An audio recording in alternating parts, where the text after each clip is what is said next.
제목으로 함께 말씀을 나누겠습니다. 한 주간 여러분 모두 평안하셨죠? 네, 감기들 다들 조심하셔야 되는데 저도 다 나아가기는 하는데 아직 기침을 해서 마스크를 여러분 앞에 같이 대면할 때는 좀 쓰도록 하겠습니다. 벌써 4월이 시작된 지 오늘 6일째입니다. 네, 저는 그 봄에 새싹이 파릇파릇 올라오는 모습을 제일 좋아합니다. 그래서 4월은 저에게 희망이 샘솟는 달이다, 이렇게 말씀드릴 수 있을 것 같습니다. 죽어 있었던 것 같은 나무에서 연한 새싹이 돋아나는 것을 볼 때마다 하나님의 주신 생명력이 얼마나 놀라운지를 매년 새삼스럽게 느끼게 됩니다. 오늘 드리는 우리의 예배를 통해서 우리 각자 눈물의 씨앗이 있을 텐데 그 눈물의 씨앗이 기쁨의 단으로 돌아오는 회복의 시간이 될 수 있기를 주님의 이름으로 축복합니다. 우리 사람들에게는 누구나 꿈만 같은 순간을 한 번쯤은, 일생에서 한 번쯤은 경험한다고 합니다. 어떤 분은 오랜 병에서 앓고 있었는데 회복되었을 때, 그리고 어떤 분은 가족 간이나 친구 간에 또 사람과의 관계 사이에서 갈등의 문제로 계속해서 고통당하고 있었는데 그 갈등이 풀렸을 때, 어떤 사람은 그동안 바라던 일이 마침내 이루어졌을 때, 또 어떤 사람은 믿음을 잃었던 누군가를 위해서 계속해서 기도하고 있었는데 그 믿음을 잃었던 그 누군가가 그의 기도로 다시 하나님께 돌아올 때에 그런 순간을 우리는 마치 꿈꾸는 것 같았다, 이렇게 느낍니다. 여러분은 지금까지 살아오면서 그런 꿈꾸는 듯한 회복을 경험해 보셨는지 모르겠습니다. 오늘은 그런 회복을 경험한 한 선교사 부부의 이야기를 소개해 드리려고 합니다. 1940년대 말에요, 프랜시스 셰퍼와 에디스 셰퍼라는 분이 계셨는데 이분은 스위스로 파송된 선교사였습니다. 하지만 그들의 사역은 쉽지가 않았습니다. 건강이 좋아지지 않고 언어의 장벽이 있었습니다. 그리고 가진 돈이 너무 없었습니다. 무엇보다도 신앙의 회의 속에서 그들은 점점 더 지쳐가기 시작했습니다. 프랜시스는 내가 믿고 있는 이 신앙이 진짜인가? 이러한 근본적인 문제를 놓고 씨름하는 시간을 가졌습니다. 아내 에디스는 그 당시를 이렇게 기록했습니다. 남편은 거의 믿음을 잃은 사람처럼 보였고 나는 외로움과 무력감 속에서 기도밖에 할 수 있는 것이 없었다. 그런데 그 눈물의 기도 속에서 에디스는 하나님의 세미한 음성을 듣게 되었습니다. 너희가 너희 집의 문을 열면 내가 사람들을 보낼 것이다. 너희가 할 일은 문을 여는 것 뿐이다. 이 음성을 들은 그들은 자신들의 집을 질문 있는 사람들, 이러한 공간으로 열기로 결단했습니다. 그래서 그들의 집은 신학자도 철학자도 방황하는 대학생도 예술가도 심지어는 무신론자들도 자유롭게 찾아와서 질문하고 대화하고 기도할 수 있는 그러한 공간이 되었습니다. 그렇게 시작된 사역이 바로 라브리 공동체였습니다. 이 라브리라는 말은 프랑스어로요, 피난처라는 뜻입니다. 이름처럼 이곳은 수많은 사람들이 찾아와서 영적인 회복과 지적, 인격적인 전환을 경험하는 그러한 장소가 되었습니다. 그들의 집에 찾아온 이들 중에는 훗날에 세계적인 기독교 사상가, 선교사, 작가, 심지어는 목회자가 된 사람도 많았습니다. 그런 이곳 라브리는 1970년대와 80년대에 기독교 지성운동에 결정적인 역할을 하는 곳이 되었습니다. 그래서 이 에디스는 모든 것이 막막했던 그 시절을 눈물로 씨앗을 뿌리던 시기라 이렇게 회상했습니다. 모든 것은 고난의 계절에 눈물로 뿌린 작은 씨앗, 한 가정의 순종에서 시작된 것이었습니다. 훗날 이 에디슨은 회고록에서 이렇게 고백했습니다. 우리가 한 일은 그저 문을 열고 따뜻한 밥을 나누고 함께 기도하는 것이었습니다. 하나님은 그 눈물의 섬김 위에 자신이 하실 일을 더하셨습니다. 오늘 본문은 이렇게 말씀합니다. 눈물을 흘리며 씨를 뿌리는 자는 기쁨으로 거두리로다. 우리 사랑하는 드림가족 여러분, 지금 여러분도 눈물의 계절을 보내고 계십니까? 삶의 회복이 너무 멀게 느껴지십니까? 그렇다면 오늘 시편 126편이 우리에게 주시는 위로의 말씀을 함께 붙잡았으면 좋겠습니다. 하나님은 우리가 흘리는 이 눈물 위에 반드시 기쁨의 단을 예비하고 계심을 오늘 말씀을 통해서 확인하셨으면 좋겠습니다. 우리 성경에 성전에 올라가는 노래, 이러한 표지 제목으로 되어 있는 시편 126편은 시온으로 올라가는 노래 중 하나로 이스라엘 백성의 역사적 회복인 바벨론 포로에서의 귀환과 관련된 내용을 담고 있습니다. 그래서 이 시편 126편은 바벨론 포로에서 돌아온 기쁨을 노래하면서도 아직 완전한 회복은 이루어지지 않은 그러한 상황 속에서 하나님의 재회복을 간구하는 시입니다. 따라서 이 시편에는요, 과거의 은혜, 현재의 눈물, 그리고 미래의 소망을 함께 노래하는 순례자의 시로서 우리가 지금 보내고 있는 이 사순절이라는 고난과 희망의 절기와도 깊은 관계가 있는 시입니다. 따라서 저는 오늘 이 사순절 5번째 주일에 오늘 읽어야 할 이 본문 중에 하나가 바로 시편 126편입니다. 이 126편을 통해서 하나님이 우리에게도 베푸셨던 은혜, 현재 우리의 상황, 그리고 미래의 소망에 대해서 여러분과 함께 은혜를 나누려고 합니다. 첫 번째 우리가 생각할 것은 과거의 은혜를 기억하라는 것입니다. 시편 기자는 본문 1절부터 3절에서 과거의 은혜를 기억하라 이렇게 말하고 있습니다. 과거의 은혜는 무엇입니까? 그것은 바벨론 포로에서의 귀환입니다. 오늘 시편 126편 1절은 바벨론 포로에서 돌아온 회복의 순간을 이렇게 노래하고 있습니다. 1절 말씀 보시겠습니다. 여호와께서 시온의 포로를 돌려 보내실 때에 우리는 꿈꾸는 것 같았도다. 시편 기자는 포로된 자가 자유하게 된 그 기쁨이 너무도 커서 믿기 어려울 만큼 놀라운 회복의 순간을 꿈꾸는 것 같았도다. 이렇게 고백하고 있습니다. 저는 이 구절을 묵상하면서 우리 민족이 일제강점기에서 해방을 맞이하던 그날도 바로 그 시대에 살았던 사람들은 마치 꿈꾸는 것 같지 않았을까, 이러한 생각이 들었습니다. 아마도 이 기쁨은 갇혔던 자, 포로된 자, 묶였던 자만이 경험할 수 있는 은혜입니다. 갇혔던 것에서 풀려난 기쁨, 포로된 것에서 자유를 얻은 기쁨, 묶였던 것에서 벗어난 기쁨.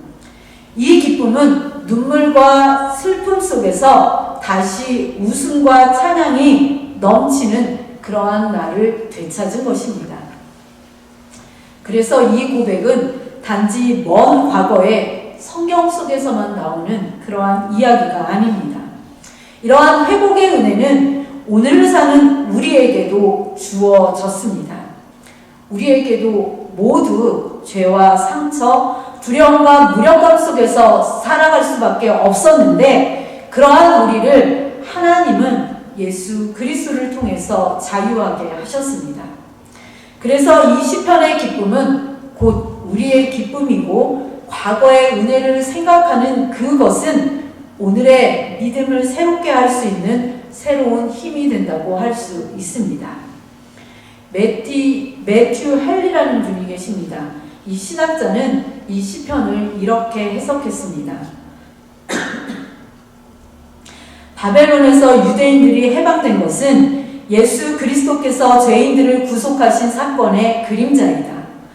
하나님이 우리의 포로됨을 돌이키셨을 때 우리의 영혼은 죄의 속박에서 자유케 되었다. 여러분, 이런 죄에서 해방감을 맛보셨습니까? 내 온몸을 꽁꽁 싸매고 있던 죄의 쇠사슬이 끊어져서 자유케 된 그 해방의 기쁨이 바로 예수 그리스도께서 우리에게 주신 가장 큰 선물입니다. 그 기쁨 가운데 거하는 저와 여러분이 될 수 있기를 소망합니다. 그래서 오늘 이 시편 기자의 기쁨의 고백이 우리의 고백이며 우리의 노래가 될 수 있기를 소원해 봅니다. 이 시편 기자는 그때의 기쁨을 계속해서 이렇게 표현하고 있습니다. 2절 상반절입니다. 우리의 입에는 웃음이 가득하고 우리의 혀에는 찬양이 찼었도다. 그 기쁨이 얼마나 컸었던지 우리의 얼굴에는 웃음꽃이 피었고 입은 귀에 걸릴 만큼 활짝 웃으면서 혀로는 하나님을 찬양하는 노래가 계속해서 흘러나왔다고 고백하고 있습니다. 이 놀라운 회복을 지켜본 여러 나라들도 2절 하반절에서 이렇게 고백합니다. 여호와께서 그들을 위하여 큰 일을 행하셨다. 하나님께서는 아무도 모르게 바벨론의 포로된 자들을 해방한 것이 아니었습니다. 하나님이 행하신 일임이 너무나도 분명하여서 이를 본 여러 나라들이 하나님이 큰 일을 행하셨다라고 이렇게 고백하고 있는 것입니다. 따라서 이 회복은 단지 역사적 회복만이 아님을 보여줍니다. 하나님은 그의 언약을 반드시 이루시는 분이심을 그의 백성에게 보여주신 회복이었습니다. 문 나라에게도 하나님의 신실하심을 보여주신 회복입니다. 따라서 하나님의 백성들이 기뻐할 수 있던 이유는 하나님이 언약을 이루시는 신실함을 경험했기 때문입니다. 이는 어느 한 사람만 경험한 것이 아닌 백성들의 공동체적 기쁨이었습니다. 제가 이 말씀을 준비하면서 우리나라도 이런 기쁨을 그래도 여러 번 맛보지 않았나 이런 생각을 했는데 그래도 모두가 함께 기뻐할 수 있었던 그 기쁨이 무엇일까 생각해 보니까요. 아마 우리 윤기나 우리미는 잘 모를 것 같고 다른 분들은 대부분 아시지 않을까. 우리나라의 2002년 월드컵 4강 진출 때의 그 기쁨. 아마 그 기쁨이 오늘 여기에 나오는 이 백성들의 기쁨과도 맞먹지 않았나 이러한 생각이 들었습니다. 하나님께서 베푸신 은혜를 기억하는 것은 지금 우리 삶에도 신앙의 자산이 됩니다. 우리도 하나님의 큰 은혜를 받고 살아가지만요, 우리는 그 은혜를 자주 잃어버립니다. 믿음의 간격은 무너지고 구원의 기쁨이 우리의 일상생활의 여러 가지 일들 때문에 묻혀버리기 십상이기 때문입니다. 그렇지만 여러분, 다시 한번 하나님을 처음 뜨겁게 만났던 그 시간을 떠올려 보시기 바랍니다. 죄에서 해방됐던 그 감격의 순간을 다시 마음에 새겨보시기 바랍니다. 그래서 이 사순절은 우리가 받은 구원의 은혜를 다시 바라보면서 처음 사랑을 회복하는 시간입니다. 두 번째 우리가 생각할 것은 온전한 회복을 위해서 기도하는 것입니다. 시편 기자는 과거의 일을 회상하면서 꿈꾸는데 멈추지 않았습니다. 4절 말씀에서 시편 기자는 다시 한번 간절히 기도합니다. 4절 말씀 보시겠습니다. 여호와여, 우리의 포로를 남방 시내들같이 돌려보내소서. 이 기도는 과거에 회복이 있었지만 지금도 여전히 눈물의 시간이 이어지고 있다는 뜻입니다. 시인은 과거의 은혜를 기억하면서도요, 현재의 회복을 간구하고 있습니다. 아직 완전히 회복되지 않는 일들이 있다는 것입니다. 이 이스라엘 백성은 기원전 586년에 바벨론이라는 나라에 의해서 예루살렘이 함락되고 수많은 백성들이 포로로 끌려갔습니다. 이후에 바사라는 나라, 특히 왕 고레스가 기원전 538년에 이 바벨론을 무너뜨리고 유다 백성들의 귀환을 허락했습니다. 그러나 이 귀환은 한 번에 다 이루어진 것이 아니라 점진적으로 여러 차례에 걸쳐서 진행되었습니다. 그래서 이 시편 기자는 먼저 귀환한 공동체가 과거 자신들에게 베풀어 주셨던 그 하나님의 은혜를 기억하면서 아직 돌아오지 못한 이들을 위해서 간구하는 그러한 상황에서 쓰여졌음을 보여줍니다. 이들에게는 나머지 가족들이 아직 포로의 상황 속에 있었습니다.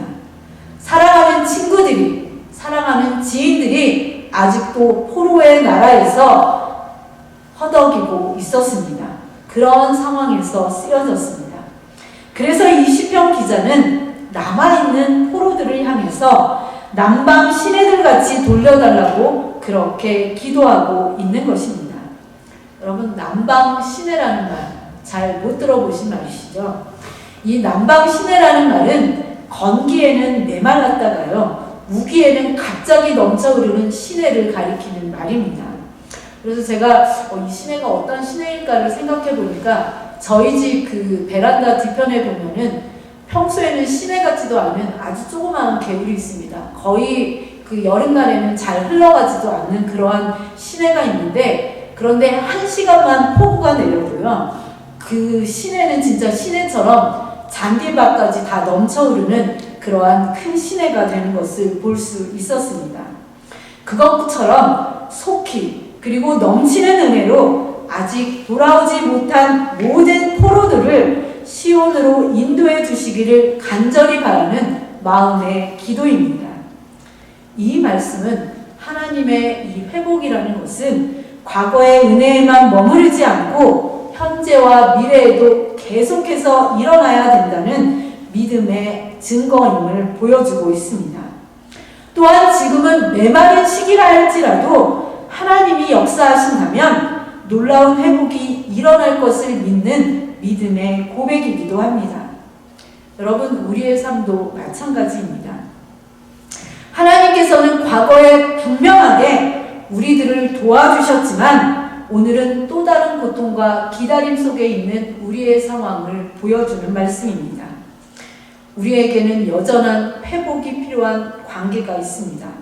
그리고 여러 가지 삶의 문제들 때문에 지친 마음도 가지고 있습니다. 그로 인해서 약해진 믿음도 있습니다. 이러한 모든 마음들이 이 사순절은 회복을 하는 그러한 기도하는 계절입니다. 남방 시내들 같이 예상치 못한 갑작스러운 회복을 하나님께 간구하는 시기가 바로 사순절 시기입니다. 그래서 우리는 이 사순절에 더욱 눈물로 기도해야 합니다. 우리의 기도는 하나님 다시 회복해 주시옵소서, 메마른 내 영혼에 생명의 강이 흘러가게 하옵소서, 이러한 기도를 드릴 수 있어야 합니다. 마지막으로 이어지는 5절과 6절은 눈물로 뿌리는 씨앗, 기쁨의 단으로 돌아오리라는 내용입니다. 이 말씀은 하나님의 백성이 눈물 가운데서도 씨를 뿌리는 사람들임을 보여줍니다. 5절과 6절 상반절에 보면요, 눈물을 흘리며 씨를 뿌리는 자, 울며 씨를 뿌리러 나가는 자, 이렇게 이야기합니다. 여러분, 농부가 씨를 뿌리는데 왜 눈물을 흘리며 씨를 뿌릴까요?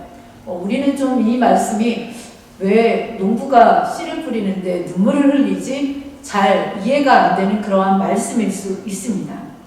그런데 고대 근동, 이 시편이 쓰여질 그 당시에는 농사를 짓는다는 것이요, 목숨을 거는 일과 마찬가지였습니다.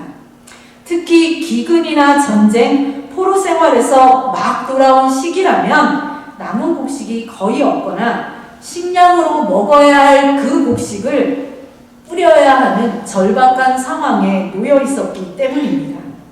아직 열매를 거둘 상황이 아니었습니다. 지금 농부가 뿌리는 그 씨는 그 해의 마지막 식량이었습니다. 마지막 식량을 먹어버린다면 더 이상 희망이 없었기 때문에 눈물을 흘리면서 그 씨앗을 땅에 심고 있는 그러한 상황을 생각해 보시기 바랍니다. 눈물로 씨앗을 뿌릴 수밖에 없습니다. 그래서 눈물로 씨앗을 뿌리는 자는 지금 당장은 고통스럽고 위험하지만 하나님을 신뢰하기에 내일을 향한 선택을 하는 자라고 볼 수 있습니다.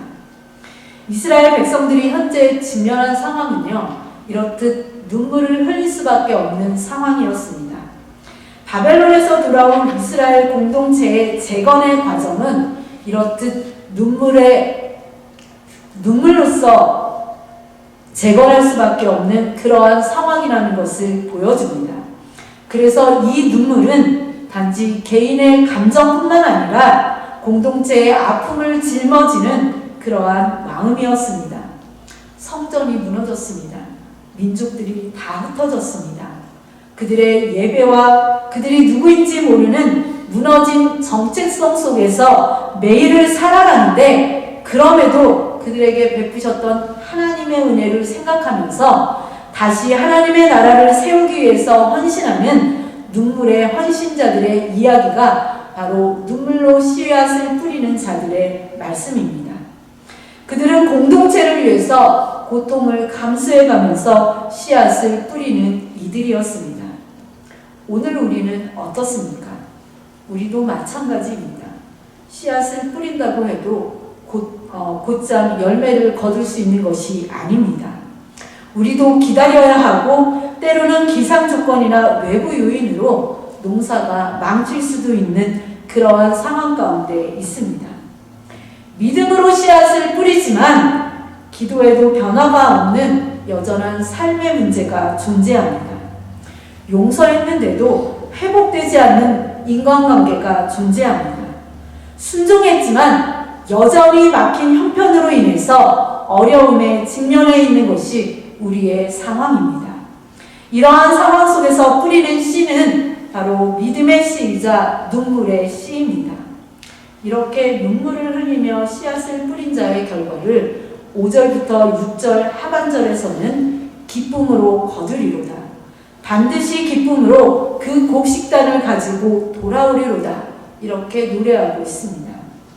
눈물의 씨앗이 헛되지 않고 귀하게 열매 맺음을 노래합니다. 본문에서의 이 기쁨은 단지 감정적인 그러한 반응이 아닙니다.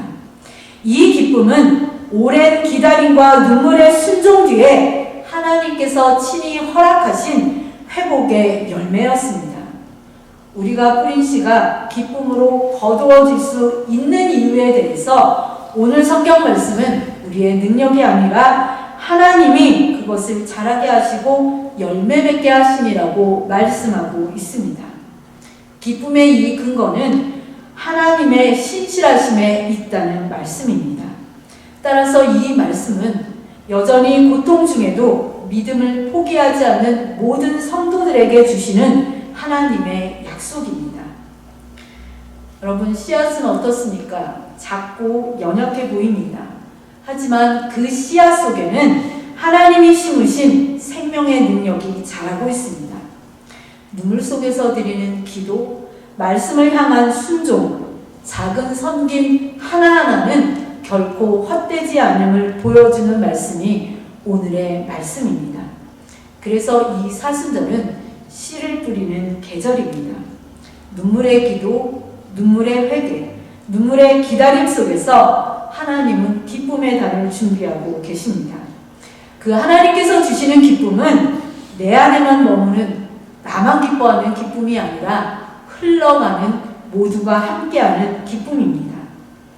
우리 사랑하는 드림가족 여러분, 오늘 여러분 손에 쥐어진 씨앗이 너무 작고 초라하게 느껴지십니까? 그래서 눈물로 씨앗을 뿌리고 계십니까? 또 여러분이 뿌리는 그 씨앗의 땅이 메마르고 딱딱하다고 느껴지십니까?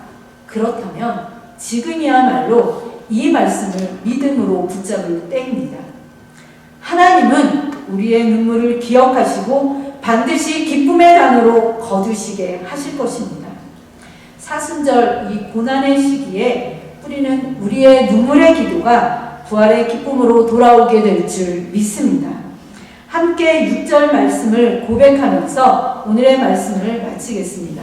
6절 말씀 함께 읽겠습니다. 시작. 울며 씨를 뿌리러 나가는 자는 반드시 기쁨으로 그 곡식단을 가지고 돌아오리로다.